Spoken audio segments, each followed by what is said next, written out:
الحمد لله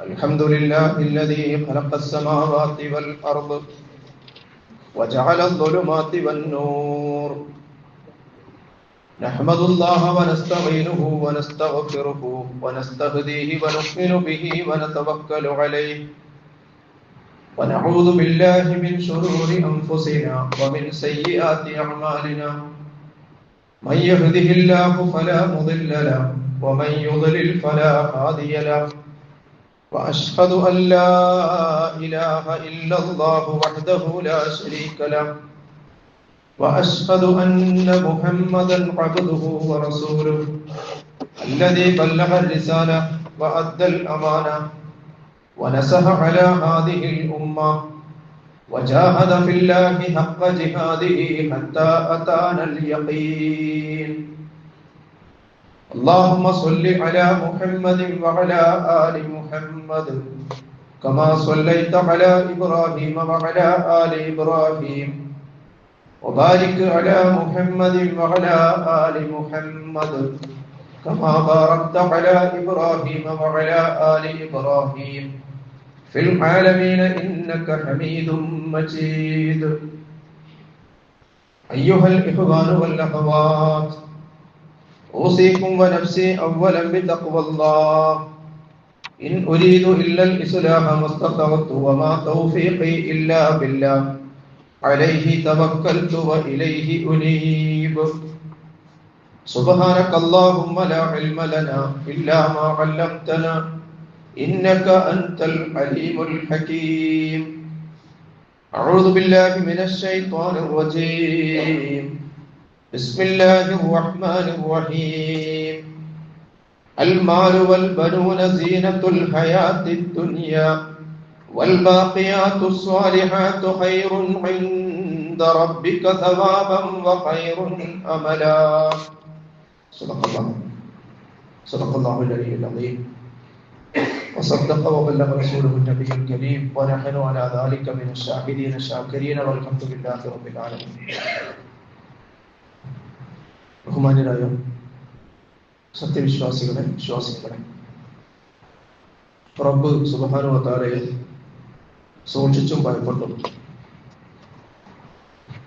പടച്ചവന്റെ വിധിവിലക്കുകൾ ജീവിത ഇടപാടുകളിലുടനീളം പാലിച്ചുകൊണ്ടും മാനിച്ചുകൊണ്ടും തഖ്വയുടെ താല്പര്യത്തിനനുസരിച്ച് ജീവിതത്തെ മുന്നോട്ട് നയിക്കാൻ, ജീവിതത്തിന്റെ ഓരോ വളവ് തിരിവുകളിലും കയറ്റിറക്കങ്ങളിലും അല്ലാഹുവിനെ സൂക്ഷിച്ചുകൊണ്ട് മുന്നോട്ട് പോകാൻ എന്നെയും നിങ്ങളെയും ഓർമ്മപ്പെടുത്തുകയാണ്, വസിയത്ത് ചെയ്യുകയാണ്. അർഹമർ റഹീമിനായ അല്ലാഹു സുബ്ഹാനഹു വ തആല പടച്ചവന്റെ ഇഷ്ടത്തിന് വിട്ടുകൊടുത്ത ജീവിതത്തിന്റെ ഉടമകളായി അവസാന ശ്വാസം വരെയും നിലനിന്നു പോകാൻ, അതുവഴി മുസ്ലിമായിരിക്കുന്ന അവസ്ഥയിൽ അല്ലാഹുവിനെ കണ്ടുമുട്ടാൻ നാളെ റബ്ബ് മുത്തഖീങ്ങൾക്ക് സജ്ജമാക്കി വെച്ചിട്ടുള്ള പടച്ചവന്റെ സ്വർഗം അനന്തരമെടുക്കാൻ നമുക്കെല്ലാവർക്കും തൗഫീഖ് നൽകി അനുഗ്രഹിക്കുമാറാകട്ടെ. കുടുംബ സംസ്കരണ സംബന്ധമായ വിഷയങ്ങളാണ് കഴിഞ്ഞ ഏതാനും ആഴ്ചകളായി നമ്മൾ സംസാരിച്ചു കൊണ്ടിരിക്കുന്നത്. പൈശാചിക ലിബറലിസത്തിന്റെ സ്വാധീനത്തിൽ ദുർബലമായി പോകുന്ന കുടുംബ ബന്ധങ്ങളെ കുറിച്ച്, ലിബറലിസം കുടുംബ ബന്ധങ്ങളിൽ ഉണ്ടാക്കുന്ന അപകടങ്ങളെ സംബന്ധിച്ചൊക്കെയാണ് സംസാരിച്ചു കൊണ്ടിരിക്കുന്നത്. ആ വിഷയവുമായി ബന്ധപ്പെട്ടുകൊണ്ട് ഇണതുണകൾ പരസ്പരം പാലിക്കേണ്ട മര്യാദകളെ സംബന്ധിച്ചും ബാധ്യതകളെ സംബന്ധിച്ചും മാതാപിതാക്കളോടുള്ള കടപ്പാടുകളെ കുറിച്ചുമൊക്കെയാണ് കഴിഞ്ഞ ഖുതുബകളിൽ നമ്മൾ സംസാരിച്ചത്.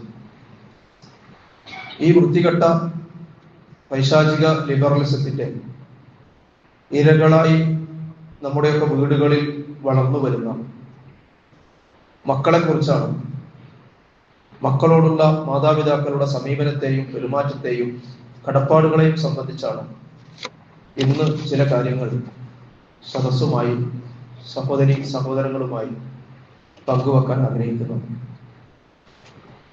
നമുക്കൊക്കെ അറിയാവുന്നതുപോലെ മക്കൾ എന്ന് പറയുന്നത് അള്ളാഹു നമുക്ക് നൽകിയ അനുഗ്രഹമാണ്. മാതാപിതാക്കളെ സംബന്ധിച്ചിടത്തോളം അവർ മക്കളുടെ ജനനത്തിന്റെ കാരണക്കാർ മാത്രമല്ല, അവരുടെ വളർച്ചയിലും അവരുടെ സ്വഭാവ രൂപീകരണത്തിലും അവരുടെ മരണാനന്തര ജീവിത വിജയത്തിലുമൊക്കെ പങ്കുവഹിക്കാൻ കഴിയേണ്ടവരാണ് മാതാപിതാക്കൾ എന്നതാണ് ദീനുൽ ഇസ്ലാം, വിശുദ്ധ ഖുർആനും പ്രവാചക വചനങ്ങളുമൊക്കെ നമുക്ക് പഠിപ്പിച്ചു തരുന്നത്. പരിശുദ്ധ ഖുർആൻ നമ്മൾ പരിശോധിച്ചാൽ പ്രധാനമായും 3 പ്രയോഗങ്ങൾ മക്കളുമായി ബന്ധപ്പെട്ടുകൊണ്ട് പടച്ച റബ്ബ് നടത്തിയതായി കാണാൻ സാധിക്കും. അതിലൊന്ന് ഹിബത്ത് എന്ന പ്രയോഗമാണ്, രണ്ടാമത്തേത് സീനത്ത് എന്ന പ്രയോഗമാണ്, മൂന്നാമത്തേത് ഫിത്നത്ത് എന്ന പ്രയോഗമാണ്.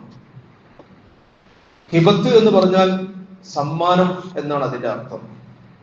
എന്ന് പറഞ്ഞാൽ അള്ളാഹു നമുക്ക് നൽകുന്ന സമ്മാനമായിട്ടാണ് മക്കളെ വിശുദ്ധ ഖുർആനിൽ അള്ളാഹു പറയുന്നത്. അപ്പൊ നമുക്ക് ഒരു സമ്മാനം ലഭിക്കുമ്പോൾ നമ്മൾ ആ സമ്മാനത്തോട് മാത്രമല്ല, സമ്മാനം നൽകിയവരോടും ഒരിഷ്ടം നമുക്കുണ്ടാകും. അപ്പൊ നമ്മൾ നമ്മുടെ മക്കളെ സ്നേഹിക്കുമ്പോൾ, മക്കളെ നമ്മൾ ഇഷ്ടപ്പെടുമ്പോൾ അവരെ സമ്മാനിച്ച അള്ളാഹുവിനോട് കൂടിയുള്ള ഇഷ്ടമായി മാറണം എന്നാണ് അതുമായി ബന്ധപ്പെട്ടുകൊണ്ട് സൂചിപ്പിക്കാനുള്ളത്. ലില്ലാഹി മുൽക്കു സമാവാതി വൽ അർദ്, സൂറ ഷൂറയിലെ 49-50 ആയത്തുകളിൽ അല്ലാഹു സൂചിപ്പിക്കുന്നത് ലില്ലാഹി മുൽക്കു സമാവാതി വൽ അർദ്, ആകാശഭൂമികളുടെ മുഴുവനും ആധിപത്യവും പടച്ചവന്റേതാണ്. യഖ്ലുഖു മാ യശാ, അല്ലാഹു സുബ്ഹാനഹു വ തആല അവൻ ഉദ്ദേശിക്കുന്നത് സൃഷ്ടിക്കുന്നവനാണ്.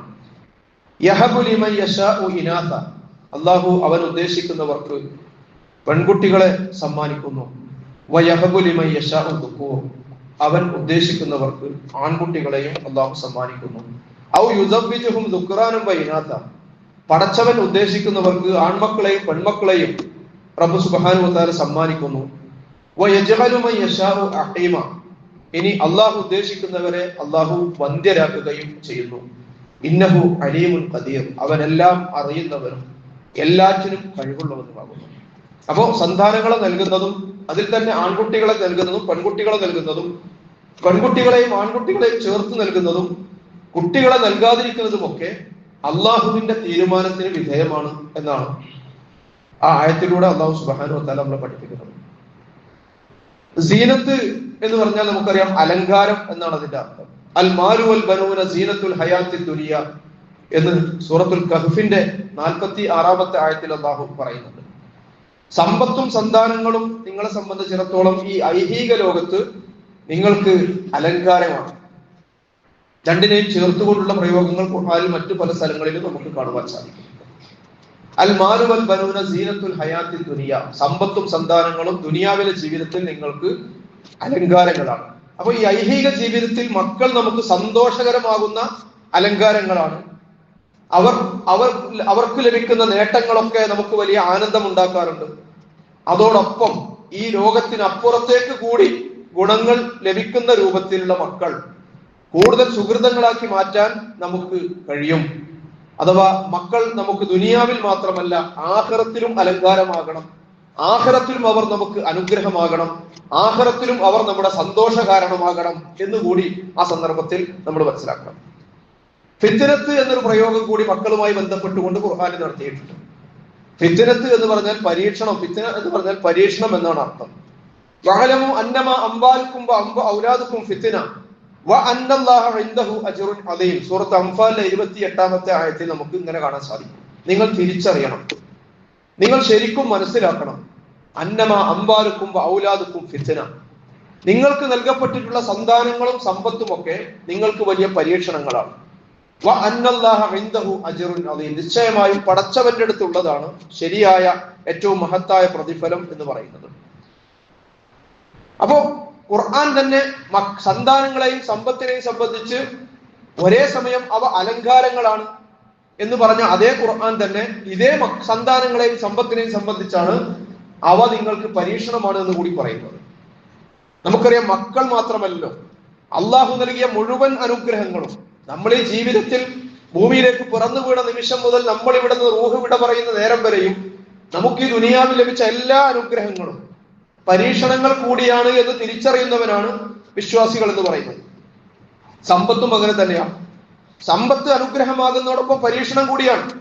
കാരണം അത് എങ്ങനെ സമ്പാദിക്കുന്നു, എങ്ങനെയാണ് അത് കൈകാര്യം ചെയ്യുന്നത്, എങ്ങനെയാണ് അള്ളാഹു നമ്മെ ഏൽപ്പിച്ച സമ്പത്ത് നമ്മൾ ചെലവഴിക്കുന്നത്, ഇതൊക്കെ വളരെ പ്രധാനമാണ്. കാരണം സമ്പത്ത്, സന്താനം എന്ന് പറഞ്ഞാൽ അള്ളാഹ് നമ്മളെ ഏൽപ്പിച്ച സൂക്ഷിപ്പ് മുതലുകളാണ്. നിശ്ചിത കാലത്തേക്ക് കൈകാര്യം ചെയ്യാൻ റബ്ബ് നമ്മളെ ഏൽപ്പിക്കുന്ന അമാനത്തുകളായിട്ടാണ് സമ്പത്തിനെയൊക്കെ നമ്മൾ കാണേണ്ടത്. ഇതേപോലെ തന്നെ മക്കളെ സംബന്ധിച്ചിടത്തോളവും അള്ളാഹു അത് നമുക്ക് അലങ്കാരമാണ്, നമുക്കത് പരീക്ഷണമാണ് എന്ന് പറയുമ്പോൾ അവരെ എങ്ങനെയാണ് നമ്മൾ വളർത്തുന്നത്, അവരോടുള്ള കടപ്പാടുകളും കടമകളും നമ്മൾ വേണ്ട വിധം നിർവഹിക്കുന്നുണ്ടോ, മക്കളെ നമ്മൾ എങ്ങനെയാണ് പരിപാലിക്കുന്നത് വീടുകളിൽ, അവർക്ക് നൽകുന്ന വിദ്യാഭ്യാസം എങ്ങനെയാണ്, അവർക്ക് നമ്മൾ പഠിപ്പിച്ചു കൊടുക്കുന്ന അദബുകൾ എന്തൊക്കെയാണ്, ഇങ്ങനെ വളർച്ചയുടെ ഓരോ ഘട്ടത്തിലും നമ്മുടെ മക്കൾക്ക് നമ്മളിൽ നിന്നും ലഭിക്കേണ്ടത് ശരിക്കും ഉറക്കും നൽകാൻ നമുക്ക് കഴിയുന്നുണ്ടോ എന്നതൊക്കെ അള്ളാഹുവിന്റെ മുമ്പിൽ ഉത്തരം പറയേണ്ട കാര്യങ്ങളാണ് എന്ന അർത്ഥത്തിൽ അതിനൊക്കെയും നമ്മൾ അള്ളാഹുവിന്റെ മസ്ഊലുകളാണ് എന്നാണ് നമ്മൾ മനസ്സിലാക്കേണ്ടത്. നമുക്കറിയാമല്ലോ, മക്കളെ കൊണ്ട് പരീക്ഷിക്കപ്പെടുന്ന ഒരുപാട് ആളുകൾ നമ്മുടെ പരിചയത്തിലുണ്ടാകും. മക്കള് ഉറക്കം കെടുത്തുന്ന, മക്കൾ വലിയ അസ്വസ്ഥതയും തലവേദനയുമായി തീരുന്ന ഒരുപാട് മാതാപിതാക്കളെ നമുക്ക് കാണാൻ സാധിക്കും. അപ്പൊ മക്കൾ അനുഗ്രഹമാണെന്ന് പറയുമ്പോൾ അത് നൽകപ്പെട്ട മക്കൾ മാത്രമല്ല, പരീക്ഷണമാണെന്ന് പറയുമ്പോഴും അങ്ങനെ തന്നെയാണ്. അത് പരീക്ഷണമായി കണ്ടുകൊണ്ട് മക്കൾ നൽകാതിരിക്കുക, മക്കളെ നൽകാതിരിക്കുമ്പോൾ അതൊരു പരീക്ഷണമാണ്. മക്കൾ പരീക്ഷണമാണ്, മക്കളെ നൽകാതിരിക്കുന്നതും ഒരു പരീക്ഷണമാണ്. അള്ളാഹു സുബ്ഹാനഹു വ തആല അവന്റെ തീരുമാനപ്രകാരം കുട്ടികളെ നൽകാതിരിക്കുമ്പോൾ, നേരത്തെ പറഞ്ഞല്ലോ വയജാലു മൻ യശാഉ അഹീമ, അള്ളാഹു ഉദ്ദേശിക്കുന്നവരെ അള്ളാഹു സന്താനങ്ങൾ നൽകാതെ വന്ധ്യരാക്കുമ്പോൾ അതും പടച്ചവന്റെ ഒരു പരീക്ഷണമാണ് എന്ന് തിരിച്ചറിഞ്ഞുകൊണ്ട് സ്വബർ കൈക്കൊള്ളാനും കഴിയണം വിശ്വാസികൾക്ക്. അപ്പോ ആ അർത്ഥത്തിൽ പല പ്രയോഗങ്ങൾ മക്കളുമായി ബന്ധപ്പെട്ടുകൊണ്ട് ഖുർആൻ നടത്തിയത് നമുക്ക് കാണുവാൻ സാധിക്കും. നമ്മെ സംബന്ധിച്ചിടത്തോളം നമുക്ക് നമ്മുടെ മക്കളെ കുറിച്ച് വലിയ സ്വപ്നങ്ങളുണ്ട്. നമ്മളെല്ലാവരും അത്തരം ഒരുപാട് സ്വപ്നങ്ങളും പ്രതീക്ഷകളും ആഗ്രഹങ്ങളും ഒക്കെ നമ്മുടെ മക്കളുടെ കാര്യത്തിൽ വെച്ചു പുലർത്തുന്നവരാണ്. മക്കളെ കൊണ്ട് മാതാപിതാക്കൾക്ക്, വിശ്വാസികൾ എന്ന നിലയ്ക്ക് മനസ്സിലാക്കേണ്ടത്, സന്താനങ്ങളെ കൊണ്ട് മാതാപിതാക്കളെ സംബന്ധിച്ചിടത്തോളം അവർക്ക് 3 ലോകത്ത് പ്രയോജനങ്ങൾ ഉണ്ടാകണമെന്നാണ്. 3 ലോകം എന്ന് പറഞ്ഞാൽ എന്തായി? 3 ലോകം എന്ന് നമ്മൾ ചിന്തിക്കും.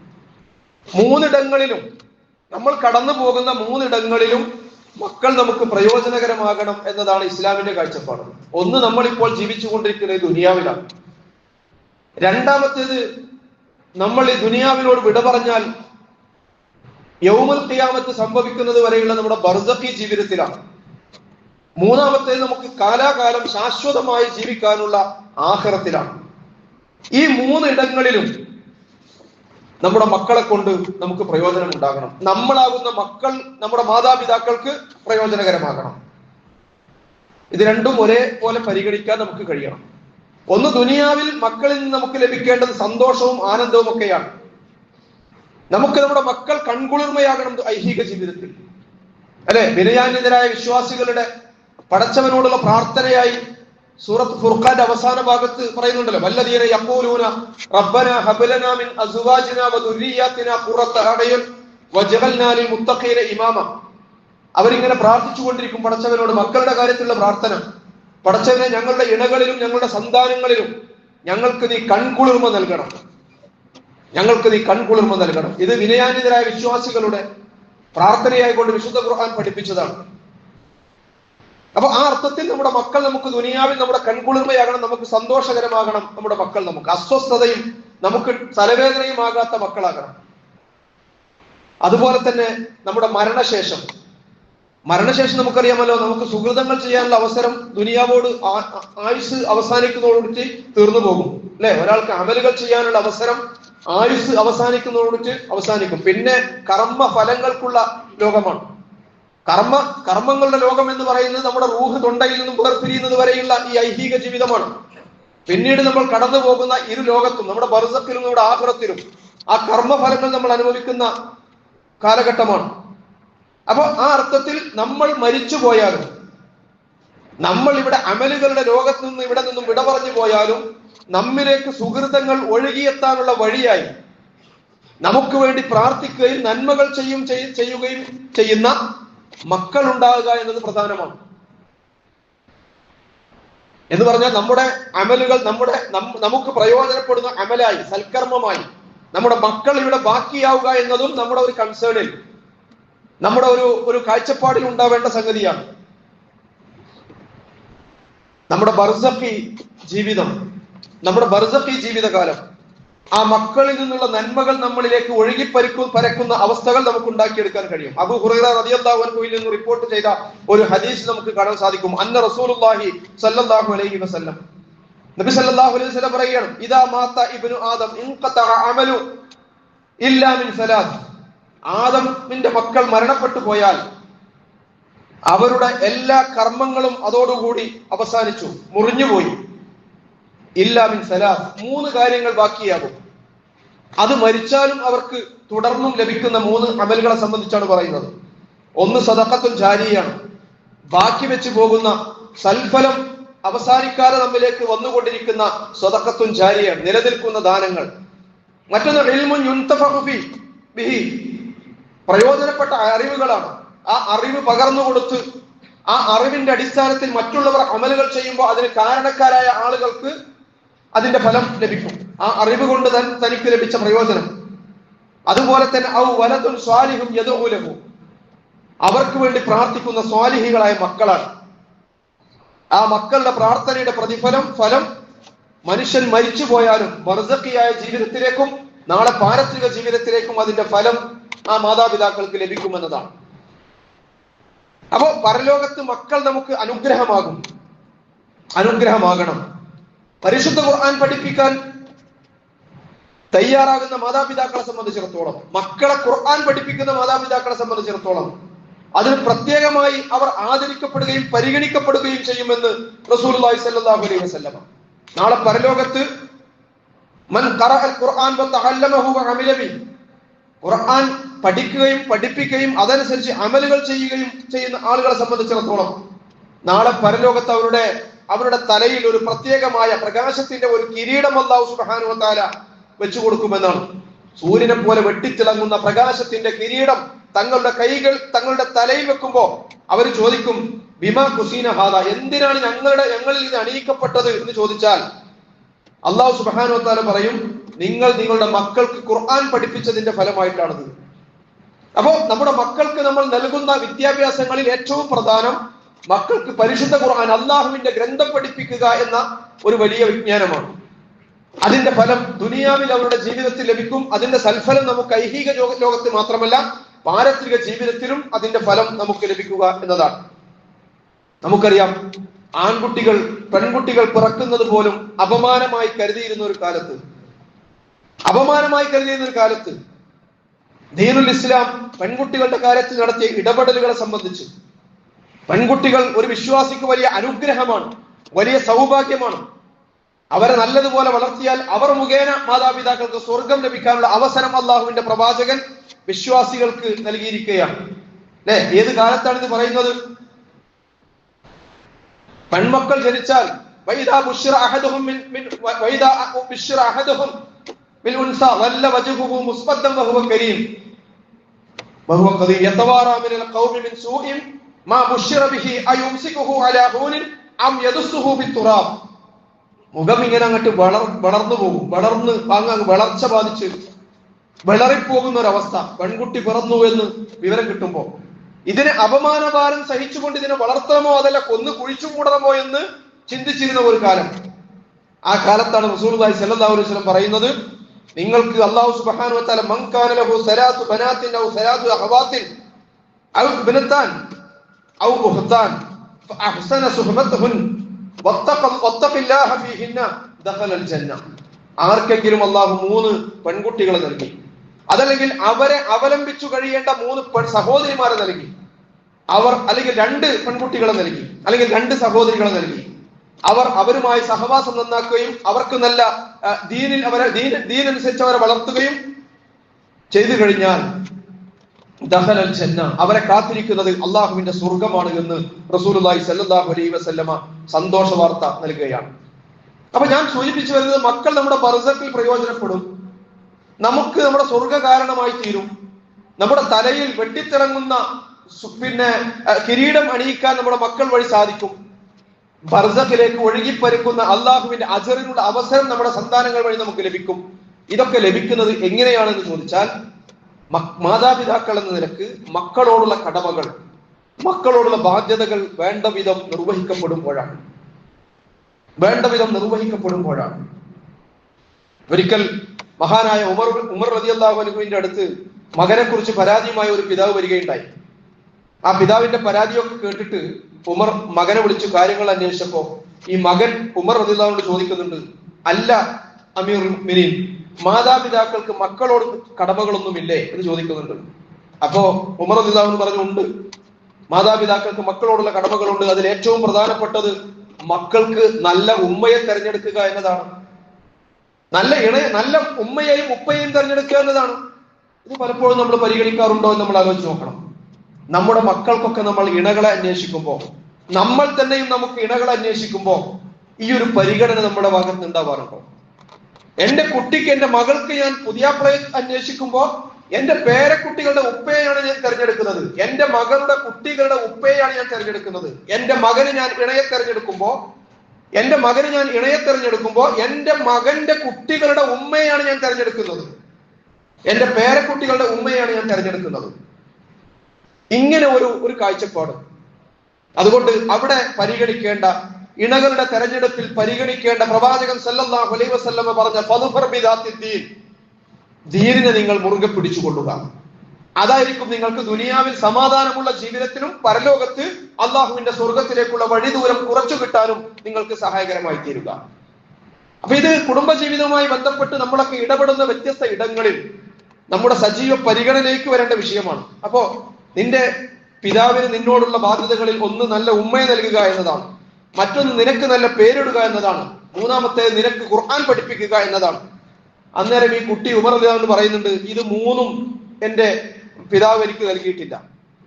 അന്നേരം ഉമർ റളിയല്ലാഹു അൻഹു ആ പിതാവിനെ വിളിച്ചുകൊണ്ട് പറയുന്നുണ്ട്, മകനോട് കാണിക്കേണ്ട കടപ്പാടുകൾ താങ്കൾ കാണിക്കാത്തത് കൊണ്ട് താങ്കൾക്ക് താങ്കളുടെ മകനെ കുറിച്ച് പരാതി പറയാനുള്ള ഒരു അവസരവുമില്ല, ആ പരാതി സ്വീകരിക്കാനൊരു നിർവാഹവുമില്ല എന്ന് അദ്ദേഹം ആ പിതാവിനെ ബോധ്യപ്പെടുത്തുന്നുണ്ട്. ഞാൻ പറയുന്നത്, പ്രിയമുള്ളവരെ, പുതിയ കാലത്ത് നമ്മുടെ മക്കൾ, കുടുംബ ബന്ധത്തിന്റെ മഹത്വം നമ്മുടെ മക്കൾക്ക് എത്ര കണ്ട് മനസ്സിലാക്കി കൊടുക്കാൻ നമുക്ക് കഴിയുന്നുണ്ട്. പലപ്പോഴും ഇന്നത്തെ പുതിയ തലമുറയുടെ ഒരു പ്രത്യേകത എന്ന് ചോദിച്ചാൽ, പലപ്പോഴും അവർ സ്വന്തത്തിലേക്ക് ചുരുണ്ടുകൂടുന്ന, സ്വന്തം സുഖദുഃഖങ്ങളുടെ ലോകത്തേക്ക് അവർ ഇങ്ങനെ ഉൾവലിയുന്ന ഒരു പ്രകൃതമാണ് പലപ്പോഴും നമുക്ക് മക്കളിൽ കാണാൻ സാധിക്കുക. കുടുംബ ബന്ധത്തിന്റെ പ്രാധാന്യം നമ്മുടെ മക്കൾക്ക് നമ്മൾ പഠിപ്പിച്ചു കൊടുക്കണം. കുടുംബ ബന്ധം നിലനിർത്തേണ്ടതിന്റെ ആവശ്യകത നമ്മൾ പഠിപ്പിച്ചു കൊടുക്കണം. അതിനുള്ള സാഹചര്യങ്ങൾ സൃഷ്ടിക്കപ്പെടണം. വീടിനകത്ത് മക്കളെ കൂട്ടി കുടുംബ വീടുകൾ സന്ദർശിക്കണം.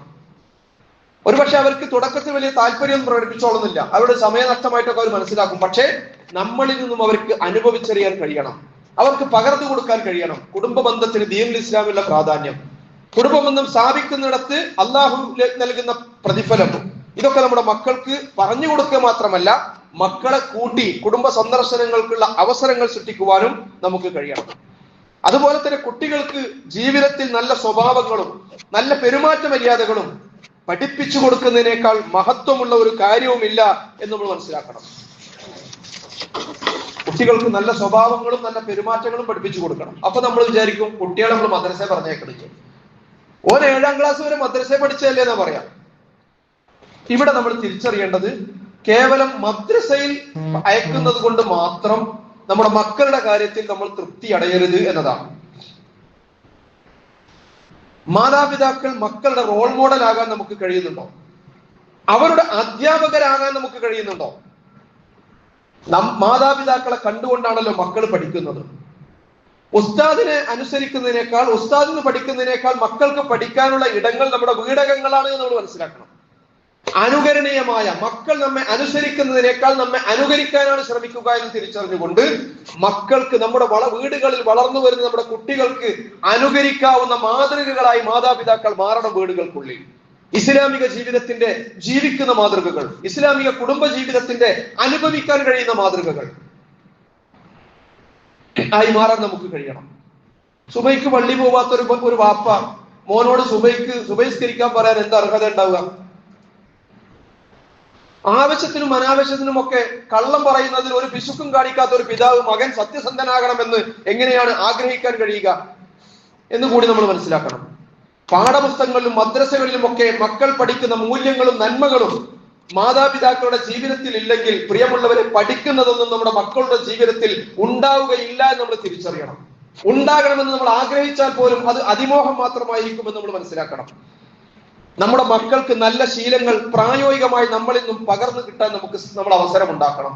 നമസ്കാരത്തിന്റെയും ദിക്റുകളുടെയും പ്രാർത്ഥനകളുടെയും ഖുർആൻ പാരായണത്തിന്റെയും ഒക്കെ കാര്യത്തിൽ മക്കൾക്ക് അനുകരിക്കാൻ കഴിയുന്ന, പിന്തുടരാൻ കഴിയുന്ന റോൾ മോഡലുകളായി നമ്മൾ നമ്മുടെ വീടുകളിൽ മാറണം.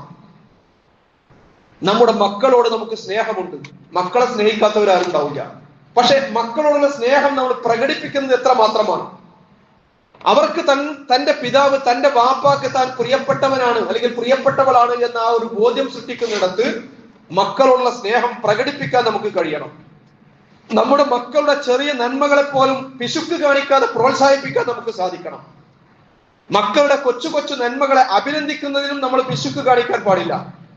അതേസമയം നിസ്സാരമായ തെറ്റുകളുടെ പേരിൽ വളരെ രൂക്ഷമായി ശകാരിക്കുകയും കുറ്റപ്പെടുത്തുകയും ചെയ്യുന്നത് നല്ല പ്രവണതയല്ല എന്ന് കൂടി നമ്മൾ അറിയണം. നിസ്സാരമായ തെറ്റുകളെ പോലും വെച്ചുപുറപ്പിക്കാത്ത മാതാപിതാക്കൾ മാതൃകാപരമായ മാതാപിതാക്കളല്ല. എന്ന് മാത്രമല്ല, തെറ്റുകൾ തിരുത്തുമ്പോൾ വളരെ സ്നേഹപൂർവ്വം തിരുത്താൻ നമുക്ക് സാധിക്കണം. തെറ്റുകൾ തിരുത്തുന്നത് മക്കളുടെ അഭിമാനത്തെ വിലമതിച്ചുകൊണ്ടാകണം.